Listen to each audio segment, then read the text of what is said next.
கிறிஸ்துவுக்குள் பிரியமானவர்களே, கர்த்தரும் இரட்சகருமாய் இயேசு கிறிஸ்துவின் ஈடு நாமத்தினாலே உங்கள் யாவருக்கும் என் அன்பின் வாழ்த்துக்களை தெரிவித்துக் கொள்கிறேன். தேவனருளி அப்பம் பிரேயர் மினிஸ்ட்ரி சேனல் மூலியமாக உங்களோடு சந்திப்பதில் மிகுந்த மகிழ்ச்சி. தினம்தோறும் இரவு நேரத்திலே பரிசுத்த வேதத்திலிருந்து ஒரு பகுதியை நாம் தியானித்து நம்முடைய குடும்ப பாதுகாப்பிற்காக நாம் ஜெபிக்கிறோம்.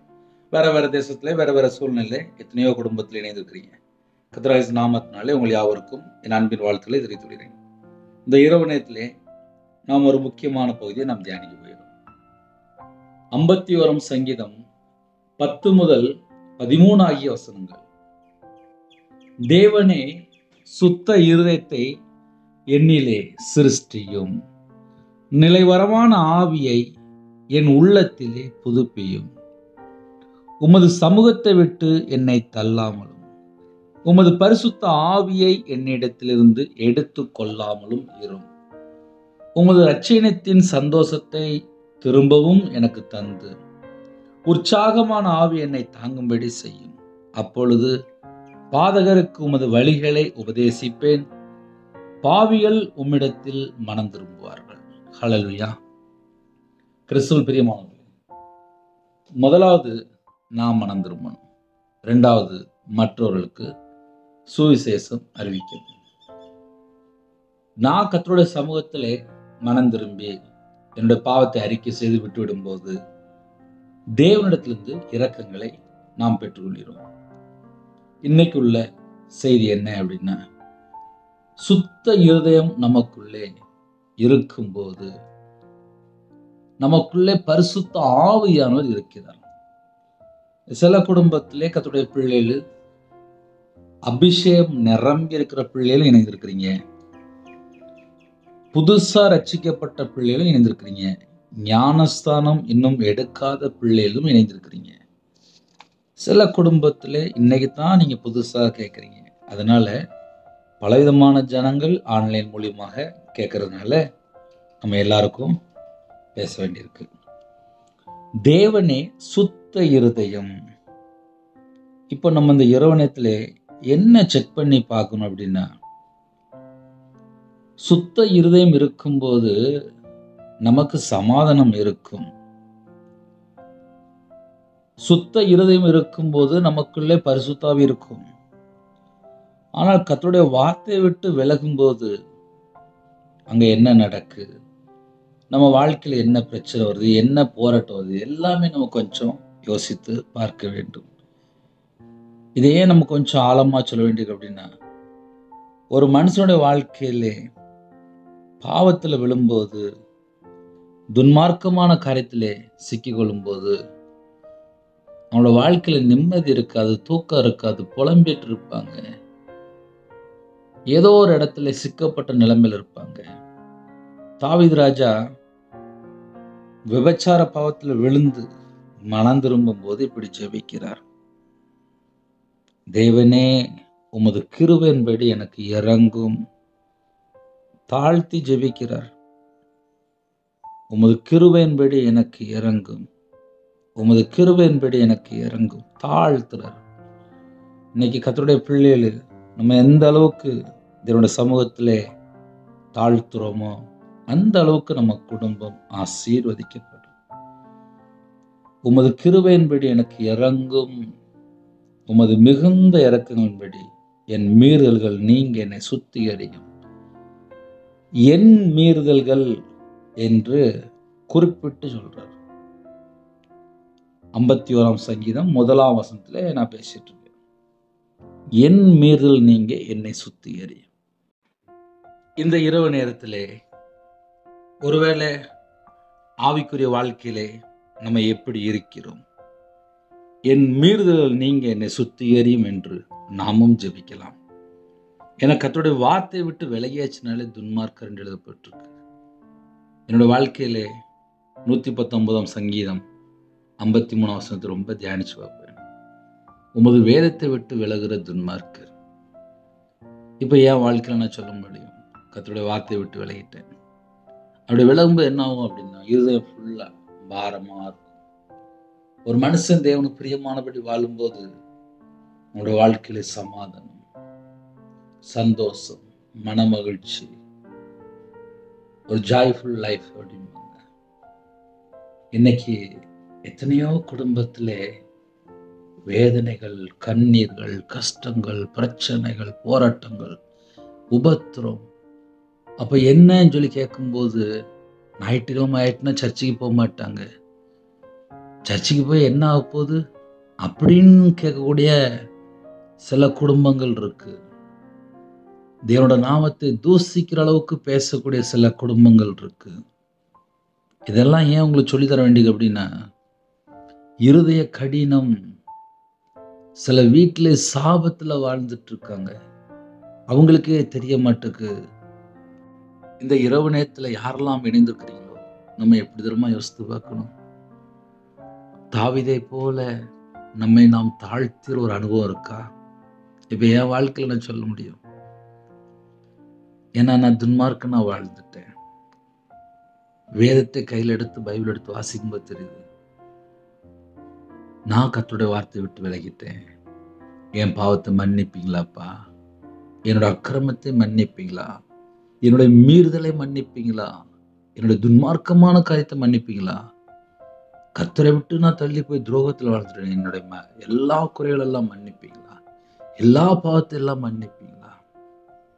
அப்படின்னா என்ன பிரதர் அர்த்தம் அப்படின்னா, சில குடும்பத்துல மதுபான அடிமையில இருக்காங்க, விபச்சார அடிமையில இருக்காங்க, போதை அடிமையில இருக்காங்க, கையில காலில் ஊசி போடுறவங்க போதை. சில குடும்பத்துல விபச்சார அடிமை. சில குடும்பத்துல இப்போ லேட்டஸ்டா நம்ம சொல்லணும் அப்படின்னா, செல்போன்ல தேவையில்லாத வீடியோ, தேவையில்லாத படங்கள், தேவையில்லாத காரியங்கள், எங்கேயாவது போய் ஒரு இடத்துல போய் சிக்கி அதுக்கப்புறம் பார்த்தா நிம்மதி இருக்காது. பாவத்தின் சம்பளம் என்ன? மரணம். பாவம் செய்கிறவன் பிசாசினால் இருக்கிறான். இப்ப கண்ணில் பார்த்தாலே பாவம், சிந்தனையில தப்பா யோசித்தா பாவம், இருதயத்துக்குள்ள கத்தரை விட்டு தள்ளி போற அருப்பான காரியம் தான் அது பாவம், தீமையான காரியம் தான் அது பாவம், பொல்லாத காரியம் தான் அது பாவம். பாவம் சொல்லி ஒரு லிஸ்ட் எடுக்கும்போது பெரிய லிஸ்ட் போயிட்டே இருக்கு. ஆனா தாவீது ராஜா தாழ்த்துற ஒரு அனுபவம். உமது கிருபையின்படி எனக்கு இறங்கும், உமது கிருபையின்படி எனக்கு இறங்கும், உமது கிருபையின்படி எனக்கு இறங்கும், உமது மிகுந்த இரக்கங்களின்படி என் மீறுதல்கள் நீங்க என்னை சுத்திகரியும். நம்ம வாழ்க்கையில, ஆவிக்குரிய வாழ்க்கையில வளரணுமா? சுத்திகரிப்பு வேணும். சுத்திகரிப்பு இருக்கும்போதுதான் மிகுந்த ஆசீர்வாதம். இயேசு கிறிஸ்து ரத்தம் சகல பாவங்களை நீக்கி சுத்திகரிக்கிறது. சுத்திகரிக்க நம்ம குடும்பம் ஆசீர்வாதம். அப்ப கர்த்தருடைய பிள்ளைகள் என்ன கேட்கணும் அப்படின்னா, உங்க ரத்தத்தினால கழுவி என்னை சுத்திகரிங்கப்பா. என் வாழ்க்கையிலேயே நான் கர்த்தரை விட்டு எங்கெல்லாம் தள்ளி போயிருக்கிறேனோ அந்த பாவத்தை எல்லாம் மன்னித்து உம்முடைய ரத்தத்தினாலே கழுவி சுத்திகரிங்க. உம்முடைய ரத்தத்தினாலே கழுவி சுத்திகரிங்க. இயேசு ரத்தம் சகல பாவங்களை நீக்கி சுத்திகரிக்கும். என் மீறுதல்களில் நீங்க என்னை சுத்திகரியும் என்று ஜெபிக்கிறார். எப்போதுமே நம்ம பைபிள் வசனம் வாசிக்கும் போது, தியானிக்கும் போது ஒவ்வொரு வசனத்தையும் நம்ம ஆழமா கவனிக்க வேண்டியிருக்கு. ஒவ்வொரு வசனமும் நமக்கு தேவைப்படுது. உமது கிருபையின்படி எனக்கு இறங்கும், எனக்கு இறங்கும். இரண்டாவது, உமது மிகுந்த இரக்கத்தின்படி என் மீறுதல்கள் நீங்க என்னை சுத்திகரியும். என் அக்கிரமம் நீங்க என்னை முற்றிலும் கழுவி, என் அக்கிரமம் நீங்க என்னை முற்றிலும் கழுவி என் பாவமறை என்னை சுத்திகரியும் என்று ஜெபிக்கிறார். ஹல்லேலூயா. இந்த இரவு நேரத்திலே எந்த குடும்பத்திலே, எந்த நாட்டிலே, எந்த சூழ்நிலைக்கிறோம் தேவனுக்கு தெரியும். ஒருவேளை இன்னைக்கு இரவு நேரத்தில் இந்த செய்தி உங்களுடைய வீட்டுக்குள்ள வருதா? நம்ம கர்த்தருடைய வார்த்தையை விட்டு ஏதாவது மீறி இருக்கிறோமா? நம்முடைய வாழ்க்கையில ஏதாவது அக்கிரமம் தொடர்கிறதா? நம்முடைய வாழ்க்கையில ஏதாவது ஒரு பாவம் இருக்கிறதா? என் அக்கிரமம் நீங்க என்னை முற்றிலும் கழுவி என் பாவமறை என்னை சுத்திகரியும். நல்லா நம்ம யோசித்து பார்ப்போமே, ஆசீர்வாதத்துக்கு தடை என்ன அப்படின்னு சொல்லி பைபிள்ல கையில் எடுத்து வாசிக்கும் போது, மனம் திரும்பி கர்த்தருடைய சத்தத்துக்கு செவி கொடுக்கும் போதுதான் நம்ம குடும்பம் ஆசீர்வாதமா மாறுகிறது. அவருடைய கற்பனை கை கொள்ளும் போதுதான் நம்ம குடும்பத்துக்கு முழு ஆசீர்வாதம். நமக்குள்ளே ஒரு உணர்வுள்ள இருதயம், நமக்குள்ளே தேவனை குறித்து அந்த பக்தி வைராக்கியம் எப்படி இருக்கிறது, தேவன் எப்படிப்பட்டவர் என்பதை நாம் முதலாவது அறிந்து கொள்ள வேண்டும். வேதம் தெளிவாக எழுதப்பட்டிருக்கு. பாவியின் மேல் நாள்தோறும் சினம் கொள்கிற தேவன் என்று எழுதப்பட்டிருக்கு. ஒரு குடும்பத்திலே மனம் திரும்பினா மட்டும்தான் ஆசீர்வாதம். மனம் திரும்பினால் விடுதலை, மனம் திரும்பினால் ஆரோக்கியம், மனம் திரும்பினா மட்டும்தான் குணப்பட முடியும், மனம் திரும்பினா மட்டும்தான் அந்த வீட்டுக்குள்ளே சமாதானம், மனம் திரும்பினா மட்டும்தான் ஆசீர்வாதம், மனம் திரும்பினா தான் நன்மைகளை பெற்றுக்கொள்ள முடியும்.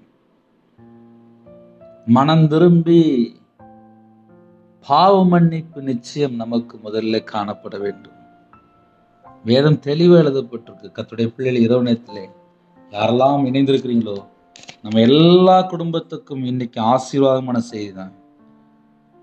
லூக்கா சுவிசேஷம் 24ஆம் அதிகாரம் 47ஆம் வசனத்திலே, அன்றியும் மனம் திரும்புதலும் பாவ மன்னிப்பும் எருசலேம் தொடங்கி சகல தேசத்தாருக்கும் அவருடைய நாமத்தினாலே பிரசங்கிக்கப்படவும் வேண்டியது. மனம் திரும்புதலும் பாவ மன்னிப்பும். மனம் திரும்பும் போது பாவ மன்னிப்பை நாம் பெற்றுக்கொள்கிறோம். இன்னைக்கு செய்தி என்ன அப்படின்னா, மனம் திரும்பும் போது பாவ மன்னிப்பு.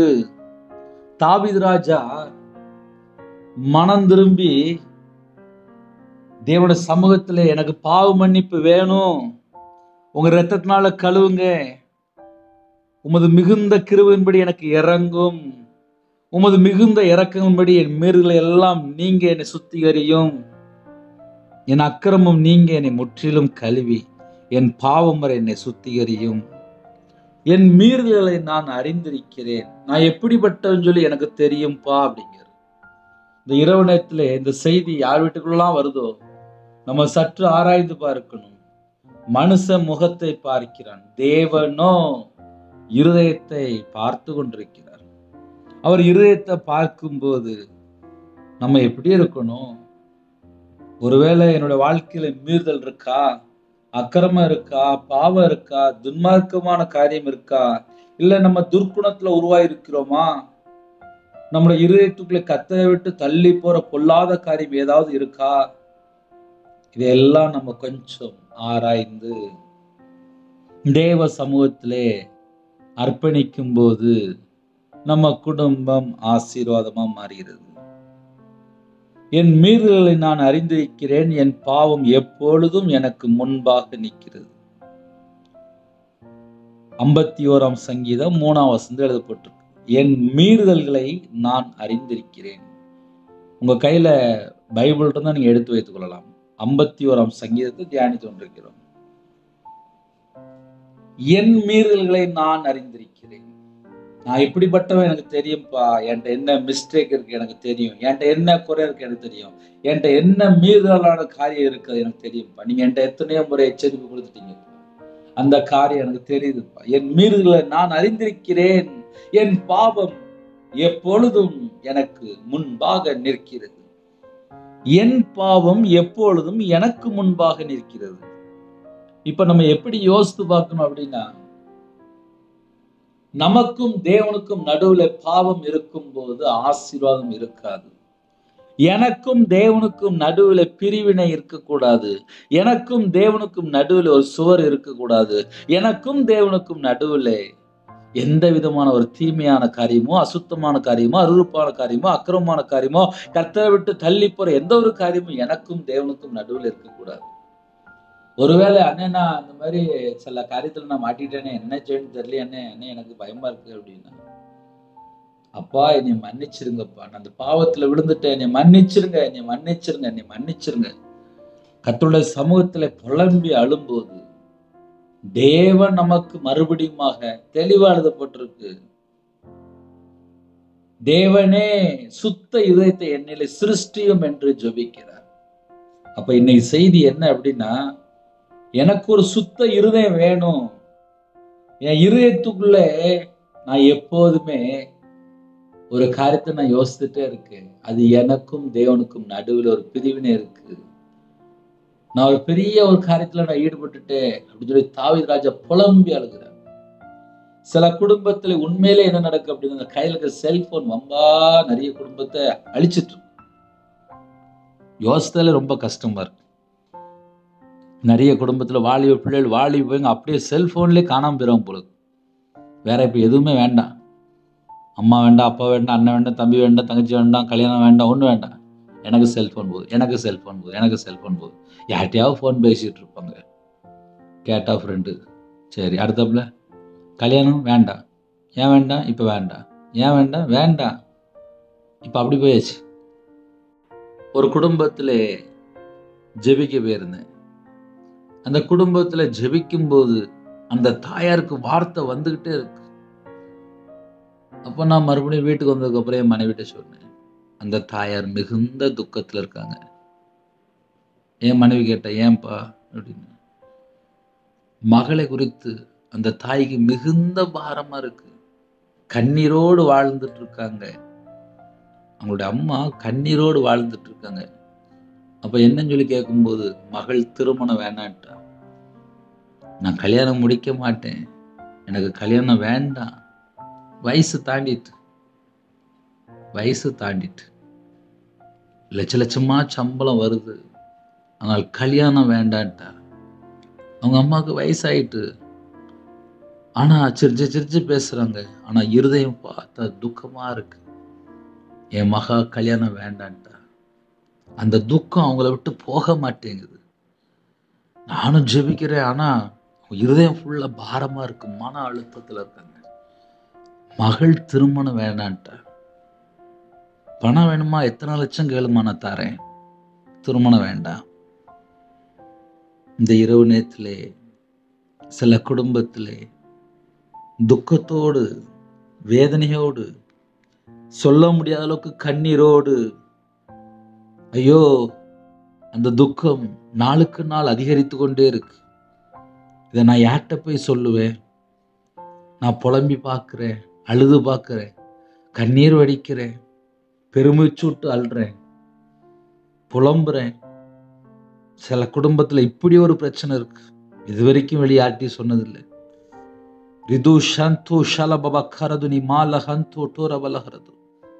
இதுதான் சில வீட்டில் உள்ள பிரச்சனைகள்.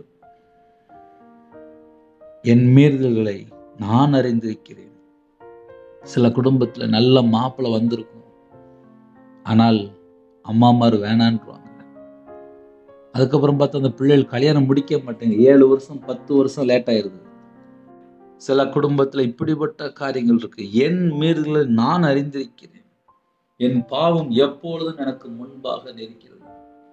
சில குடும்பத்துல வாலிப வயசுல கர்த்தரை விட்டு தள்ளி போய் ஏதோ ஒரு காரியத்திலே பாவ அடிமை, சில குடும்பத்துல கஞ்சா பழக்கம், சில குடும்பத்துல விபச்சார அடிமை, சில குடும்பத்துல சோதம் குமர பாவம், ஒரு நிச்சயம். எத்தனையோ குடும்பத்துல, எத்தனையோ நாட்டுக்குள்ள, எத்தனையோ இடத்துல, வேற வேற நாட்டுக்குள்ள, வேற வேற சூழ்நிலை. கர்த்தரை விட்டு தள்ளி போனதுக்கு அப்புறம் அந்த குடும்பத்துல என்ன பிரதர் இருக்கும் அப்படின்னு, என் பாவம் எப்பொழுதும் எனக்கு முன்பாக நிற்கிறது, என் பாவம் எனக்கு முன்பாக எப்பொழுதும் நிற்கிறது. இந்த வசனம் வேணுமா? 51ஆம் சங்கீதம் 3வது வசனத்துல எழுதப்பட்டிருக்கு. 51ஆம் சங்கீதம் 3வது வசனத்திலே, என் பாவம் எப்பொழுதும் எனக்கு முன்பாக நிற்கிறது. நான் தேவனோடு தொடர்பு நினைக்கிறேன், ஆனால் என் பாவம் எனக்கு முன்பாக எப்பொழுதும் நிற்கிறது. ஒரு மனுஷன் பாவம் செஞ்சதுக்கு அப்புறம் என்ன பிரச்சனை வருது? ஏன் தாவீதின் சங்கீதத்துல புலம்புகிறார்?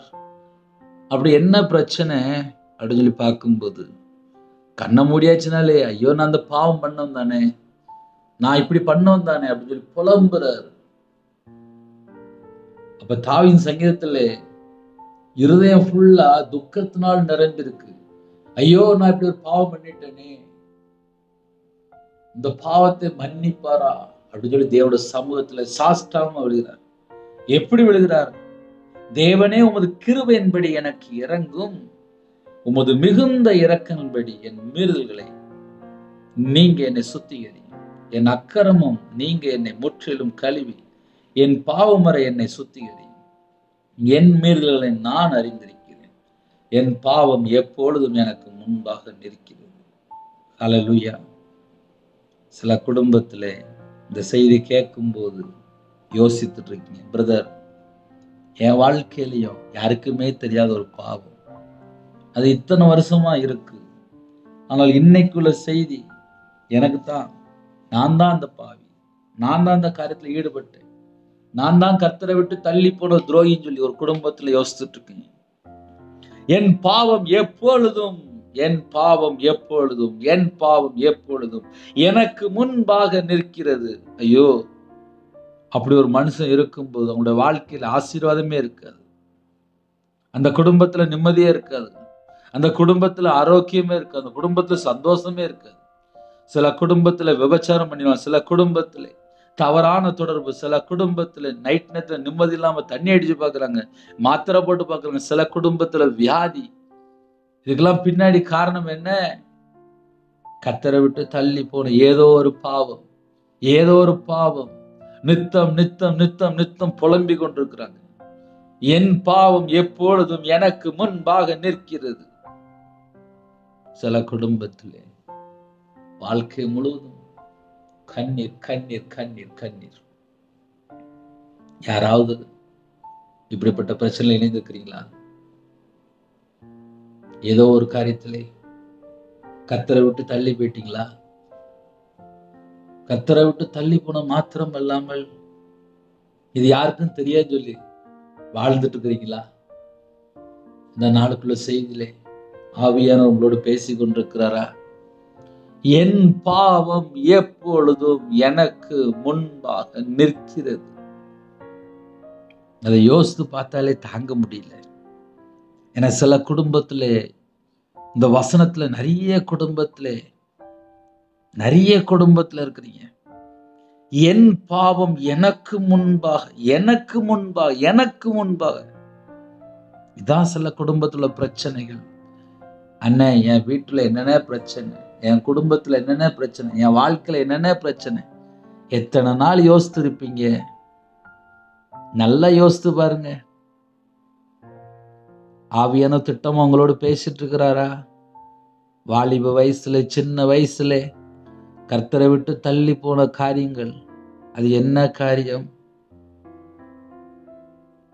அம்மா அப்பாவுக்கு மறைச்சிடலாம், புருஷனுக்கு மறைச்சிடலாம், மனைவிக்கு மறைச்சிடலாம். ஆனா என் பாவம் எனக்கு முன்பாக எப்பொழுதும் நிற்கிறது. ஐயோ, நிம்மதியில்லாத வாழ்க்கை. தாவீது பக்தன் புலம்புகிறார், புலம்புகிறார், புலம்புகிறார். இன்னைக்கு நிறைய குடும்பத்துல என்ன இருக்கு? புலம்பிட்டு இருக்கிறாங்க. ஏன் புலம்பிட்டு இருக்கிறாங்க? நிம்மதி இல்லை, அதனால புலம்பிட்டு இருக்கிறாங்க. புருஷன் ஒரு பக்கம், மனைவி ஒரு பக்கம், பிள்ளைகள் ஒரு பக்கம், ஆக மொத்தம் கர்த்தரை விட்டு தள்ளி போய். இதுதான் நிறைய பேருடைய வாழ்க்கையில இருக்கு.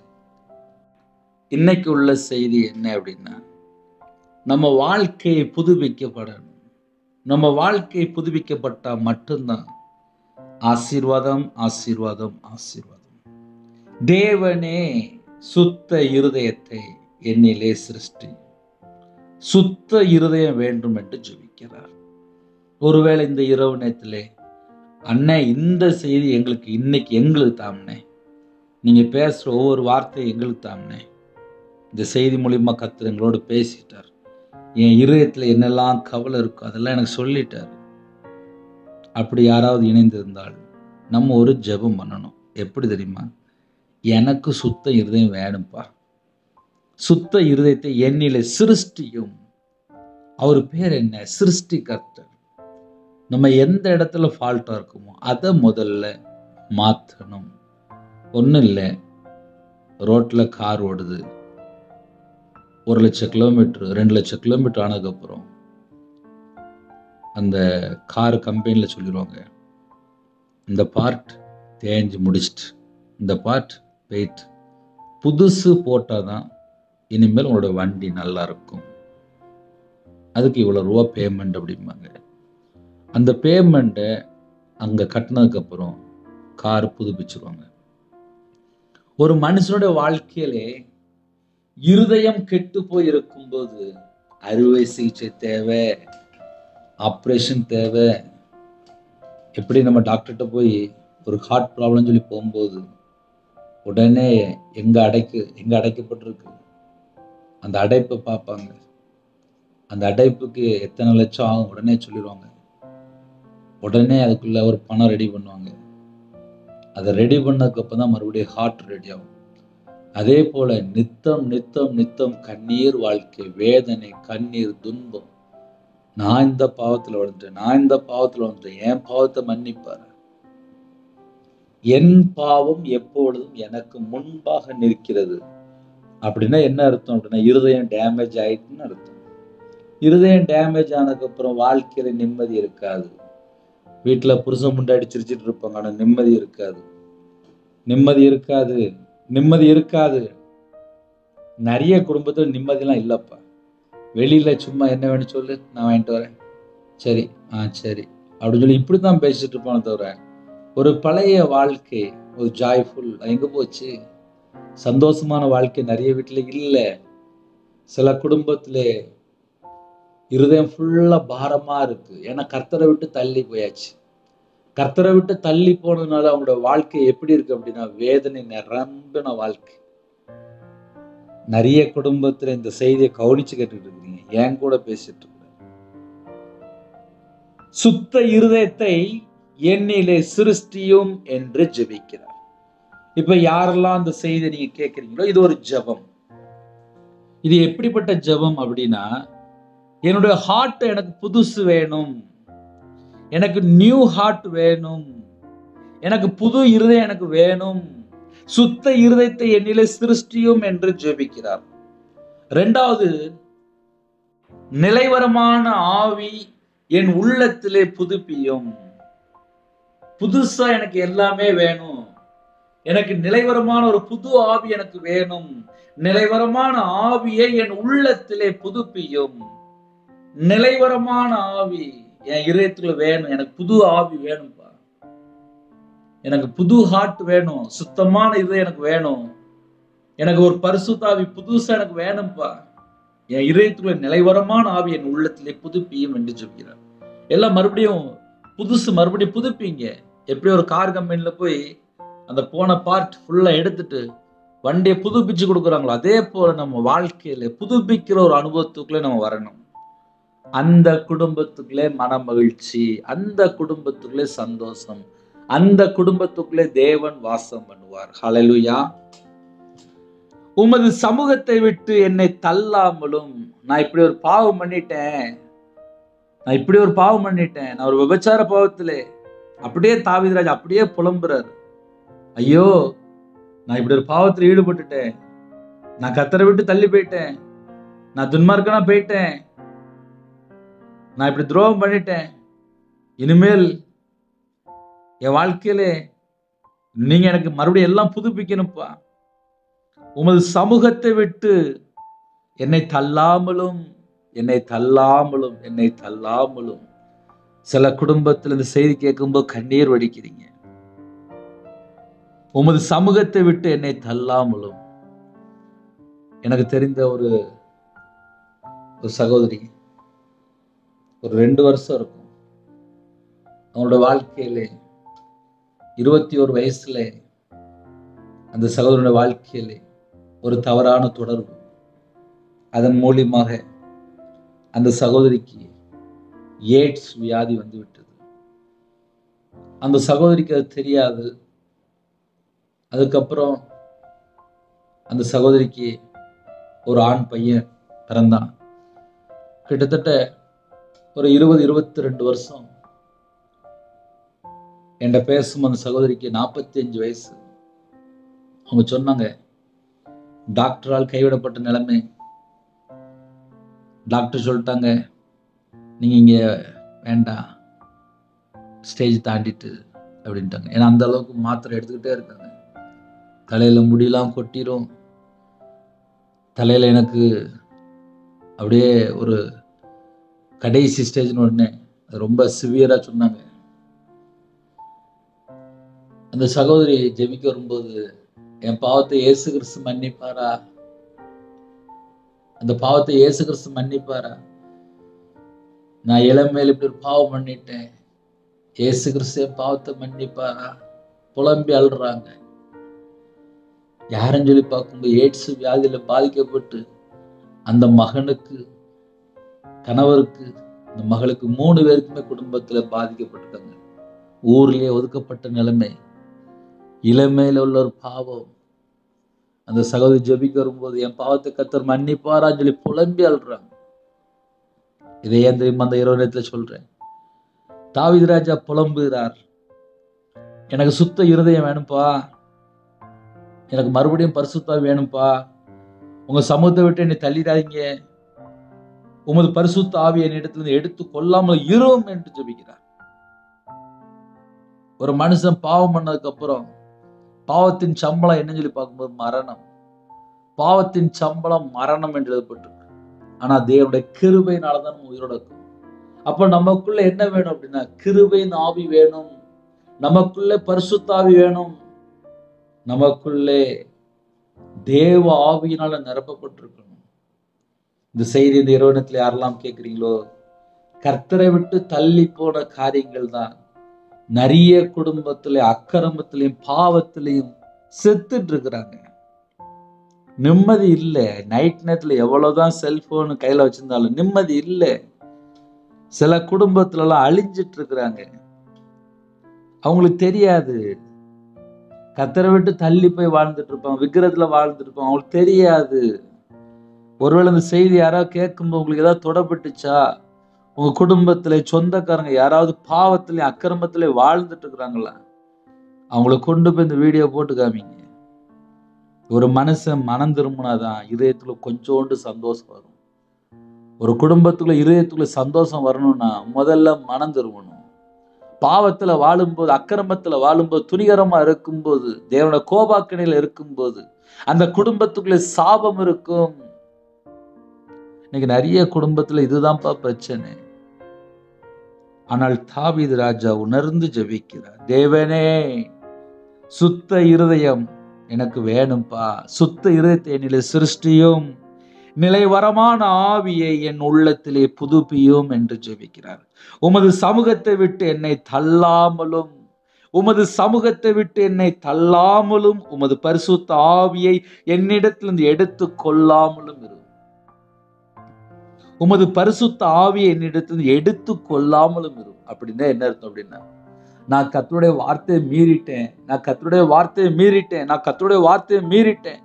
ஆனாலும் என் பாவத்தை மன்னித்து, என் அக்கிரமத்தை மன்னித்து, என் மீறுதலை மன்னித்து, கர்த்தரை விட்டு நான் எங்கெல்லாம் தள்ளி போனணும் அந்த எல்லா பாவத்தை எல்லாம் மன்னித்து, உம்முடைய இரத்தத்தினால கழுவி என்னை சுத்திகரியும், உம்முடைய நல்லாவி எனக்கு தாரும், சுத்த இருதயத்தை தாரும், நிலைவரமான ஆவி என் உள்ளத்திலே புதுப்பியும். ஏன் மறுபடியும் மறுபடியும் சொல்றேன்னா, நிறைய குடும்பத்திலே இதுதான் பிரச்சனை.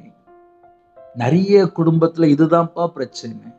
என்ன பிரச்சனை என்ன பிரச்சனை சொல்லி யோசிக்கிறீங்களா? ஏன் புருஷன் பொண்டாட்டிக்குள்ள பிரச்சனை, ஏன் பிள்ளைகளோட வாழ்க்கையில பிரச்சனை, ஏன் குடும்பத்துக்குள்ள பிரிவினை? இந்த அதிகாரத்துல இருக்கு. உங்க வீட்டுல கையில பைபிள் இருந்தா 51 சங்கீதத்தை எடுத்து நிப்பாட்டி நிதானமா கருத்தா வாசித்து பாருங்க. அவ்வளவு முக்கியமான கருத்து எழுதப்பட்டிருக்கு. தாவீது ராஜா புலம்புகிறார், நான் துர்க்குணத்தில் உருவானேன், நான் துர்க்குணத்தில் உருவானேன், என் தாய் என்னை பாவத்தில் கற்பந்தரித்தாள். இதோ உள்ளத்தில் உண்மையா இருக்க விரும்புகிறீர், அந்த காலத்தில் ஞானத்தை எனக்கு தெரியப்படுத்துவேன், நான் இப்படிலாம் வாழ்ந்துட்டு இருக்கேன்னு சொல்லி புலம்புகிறார். யாரெல்லாம் இந்த செய்தியை கேட்கிறீங்களோ அர்ப்பணிங்க. உமது ரட்சணத்தின் சந்தோஷத்தை திரும்பவும் எனக்கு தந்து உற்சாகமான ஆவி என்னை தாங்கும்படி செய்யும்.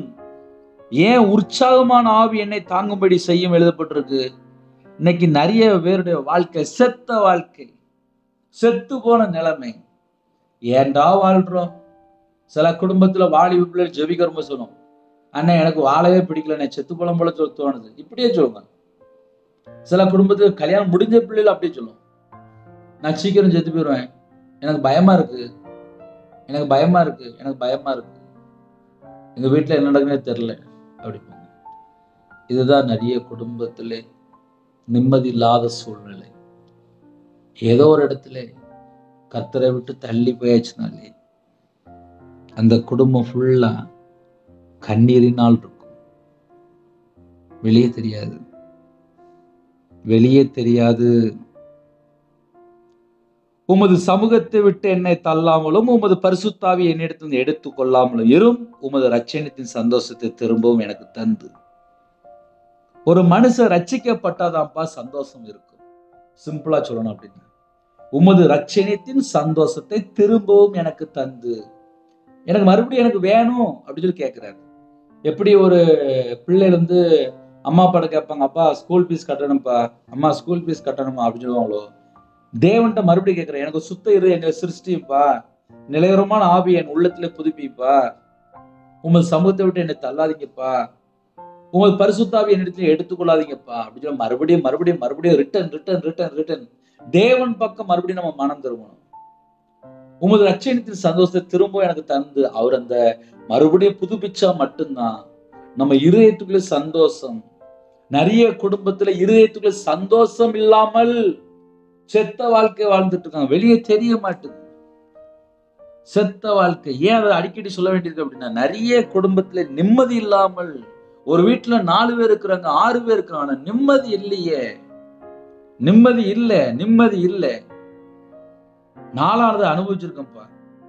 என் வாழ்க்கையில நான் கர்த்தரை விட்டு தள்ளி போய் வாழும்போது என் இருதயத்துக்குள்ள சமாதானமே இருக்காது.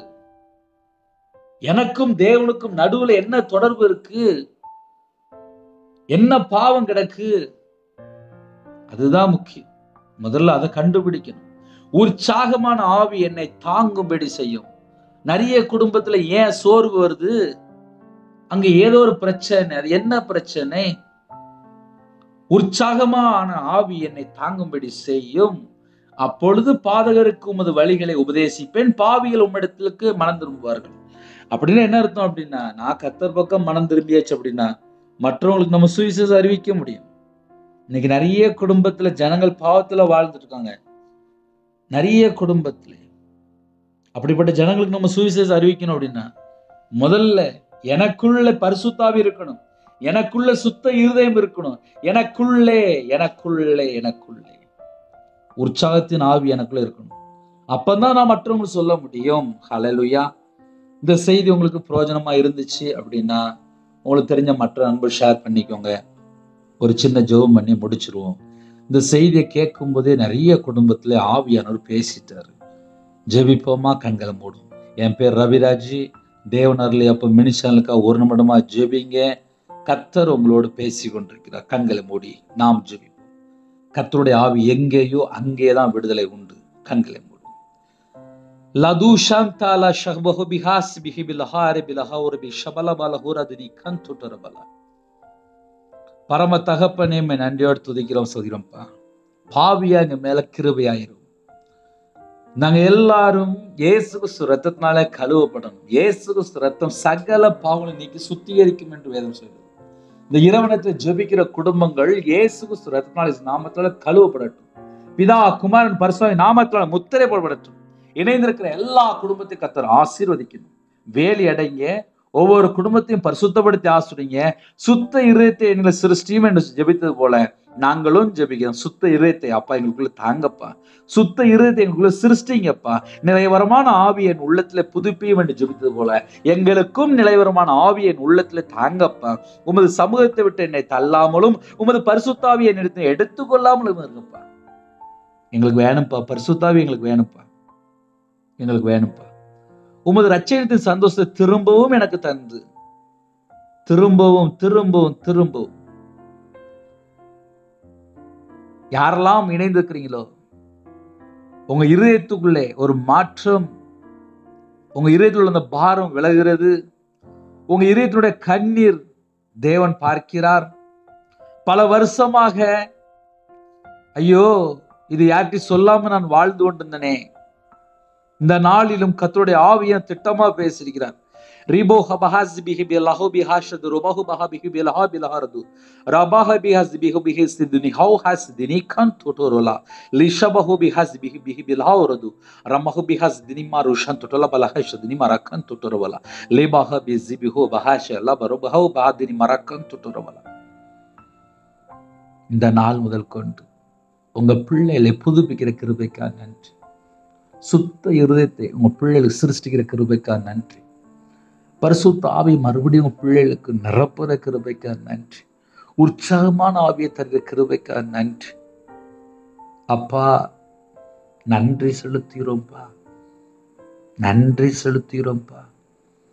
உங்க பிள்ளைகளை உங்க பாதவில் அர்ப்பணிக்கிறோம்ப்பா. எங்களுடைய பாவத்தை எல்லாம் மன்னிக்கிறவரே உண்மை நன்றியோடு துதிக்கிறோம் சொல்கிறோம். எங்களோட அக்கிரமத்தை எல்லாம், எங்களோட மீறுதல் எல்லாம், எங்களோட பாவத்தை எல்லாம், எங்களோட சாபத்தை எல்லாம் சிலுவையிலே சுமந்தவரே, எங்களுடைய பாவத்துக்காக மரித்து வேத வாக்கின்படி 3ஆம் நாள் உயிரோடு இருந்த இயேசு கிறிஸ்துவை நம்ம துதிக்கிறோம் ஸ்துதிக்கிறோம். உங்களுடைய ரத்தத்தினாலே கழுவி சுத்திகரிக்கிற கிருபைக்காக உண்மை நன்றியோடு துதிக்கிறோம் ஸ்துதிக்கிறோம்.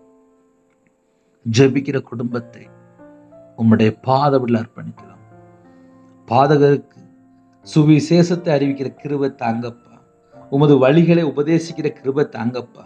பாவிகள் உம்மிடத்தில் மனம் திரும்புவார்கள் என்று எழுதப்பட்டது. எந்த குடும்பத்தில் அர்ப்பணித்தாங்களோ அந்த குடும்பத்துடைய பாவத்தை எல்லாம் மன்னித்து கர்த்தர் புதுப்பித்த கிருபைக்கா நன்றி. இந்த நாள் முழுவதும் பாதுகாத்த கிருபைக்கா நன்றி. இந்த மாசத்துல ஜெபித்த எல்லா குடும்பத்தையும் பாதுகாத்த கிருபைக்கா நன்றி. இரவு நேரத்தில் ஜெபிக்கிற குடும்பத்தை உங்களுடைய ஜீவனுக்குள் அர்ப்பணிக்கிறோம். தேவ சமாதானம் ஒவ்வொரு குடும்பத்தில் உண்டாகட்டும். இரவு நேரத்தில் டியூட்டியில் இருக்காங்க, டிராவலில் இருக்காங்க, எல்லா குடும்பத்துக்கும் கர்த்தருடைய பாதுகாப்பு உண்டாகட்டும். கடனில் இருக்க குடும்பத்தை கர்த்தர் மீட்டெடுங்க. நைட் நேரத்தில் சீக்கிரமா படுத்துங்கிற கிருபை செய்யுங்க. கற்பத்தினி ஆசுரிங்க, மாசமா இருக்காங்க ஆசுரிங்க, டெலிவரி கொடுப்பாங்க கர்த்தர் ஆசுரிங்க. வாலிப பிள்ளைகளை கர்த்தர் தொடுங்க. திருமணம் முடிந்ததுக்கு அப்புறம் என்ன குழப்பத்தில் இருக்காங்க எல்லாவற்றையும் கர்த்தர் நீக்கி போடுங்க. எல்லாருடைய இருதயத்தை சுத்திகரித்து கிருபைக்கா நன்றி. அதிகாலையில் உங்களுடைய சமூகத்தில் கண்விழிக்கிறது கிருபை செய்ய. பலவீனத்தோட ஜனத்தை கர்த்தர் பூரண சுகம் தந்து தீர்காயுசு தந்து ஒவ்வொரு குடும்பத்தையும் ஆசீர்வதிக்க வேண்டும். சிறுபிள்ளை முதல் கொண்டு முதியோர் எல்லா குடும்பத்தையும் கர்த்தர் ஆசீர்வதிங்க. உங்களுடைய கரத்தில் அர்ப்பணிக்கும். தேவன் அருளி அப்ப மினிஸ்டர்ல உங்களுடைய கரத்தில் அர்ப்பணிக்கிறோம். குறைகள் குற்றங்கள் எல்லாவற்றையும் மன்னித்து பரிசுத்தப்படுத்தி உங்களுடைய ரத்தத்தினால கழுவி சுத்திகரித்து ஆசீர்வதிங்க. கர்த்தருடைய நாமம் மட்டுமே விடட்டும். எங்க வீட்டுக்குள்ள இயேசு கிறிஸ்து ராஜா வாங்க ராஜா. எங்க இருதயத்துக்குள்ள இயேசு கிறிஸ்து மகாராஜா வாங்க. உங்க நாம மகிமைப்படட்டும். உம்முடைய ஜீவனுக்குள்ள அர்ப்பணிக்கிறோம். துதி கன மகிமையெல்லாம் கர்த்தரா இயேசு கிறிஸ்து ராஜா ஒருவருக்கே செலுத்தினோம். இரவனத்துல இன்பமான தூக்கம் தாங்க. ஒவ்வொரு குடும்பத்துக்கும் தேவ சமாதானம் உண்டாகட்டும். கர்த்தர் பொறுப்படுத்தும். துதி கன மகிமையெல்லாம் ஒருவருக்கே செலுத்தினோம். இயேசு கிறிஸ்து பிதாவே ஆமென். தேவனுக்கே மகிமையுண்டாவதாக. கர்த்தர் தாமே உங்களை உங்கள் குடும்பத்தின் சகல காரியத்திலும் சம்பூர்ணமா திருப்தியாக கர்த்தர் கூட இருந்து பரிபூர்ணமா ஆசீர்வதிப்பாராக ஆமென். கர்த்தரா இயேசு கிறிஸ்து கிருபையும் பிதாவாகியோட அன்பும் பரிசுத்தனுடைய ஐக்கியமும் இப்பொழுதும் எப்பொழுது சதா காலங்களிலும் நம் மனோடு கொடுப்பதாக ஆமென். கிறிஸ்துவில் பிரியமானவர்களை தனி ஜெபம் பண்ணுங்க. எங்களுடைய ஊழியர்களுக்காக ஜெபித்து கொள்ளுங்கள். 9363064181 நம்பர் கொண்டால் நாங்கள் உங்களுக்காக குடும்பத்துக்காக ஜெபிப்போம். God bless you.